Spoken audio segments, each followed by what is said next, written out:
Exactly 3 p.m. here in Cairo. Very good afternoon, ladies and gentlemen. It's time for Panorama News, where we bring you the latest political, economic and sports news. I'm Rana Al-Qassas, and I'll be with you in the political segment. And we start off with President Abdel Fattah al-Sisi, who received on Thursday Vice President of Equatorial Guinea. The meeting was attended by Foreign Minister Sameh Shoukry and the Ambassador of Equatorial Guinea in Cairo. Presidential spokesman Ali Youssef said that the President handed an invitation to President al-Sisi to attend the 4th Arab African Summit that will be held in Equatorial Guinea this month. The meeting tackled the recent developments in African countries and means of facing the challenges that face economic development of African countries. The President also went on to say that his country is keen on enhancing cooperation between the two countries in different fields, stressing on the role of Egyptian companies in the developing process of his country. And in a move to put an end to the parallel market or black market, and as part of a raft comprehension reform program, the Central Bank said today of Egypt said on Thursday it was liberalizing the pound and hiked interest rates by 300 basis points.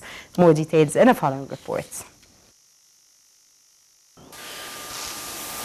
The Central Bank of Egypt, the CBE, decided on Thursday to devalue the pound, allowing the Egyptian banks to determine its value through the interbank mechanism. The bank said in a statement that it had moved to a liberalized exchange rate to create an environment for a reliable and sustainable supply of foreign currency. The central bank also decided to raise interest rate on lending and deposits for one night by 300 basis points to reach 14.75% and 15.75% respectively. The CBE also allowed the banks to work all week days till 9 p.m. to carry out the selling and purchasing operations of the currency, as well as Egyptian expats' money transfers.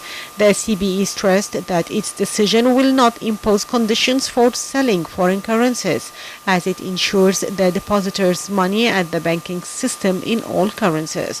The central bank added that no restrictions are imposed on deposits and withdrawals of foreign currencies by individuals and corporations, while previous limits will remain in action on $50,000 deposit and $30,000 withdrawals per day of companies working in importing non-basic commodities. The bank also is operating a hotline number 16775 to receive complaints on wrong practices of any bank or exchange company. Earlier on Tuesday, President Fattah al-Sisi presided over the first meeting of Egypt's Supreme Investment Council.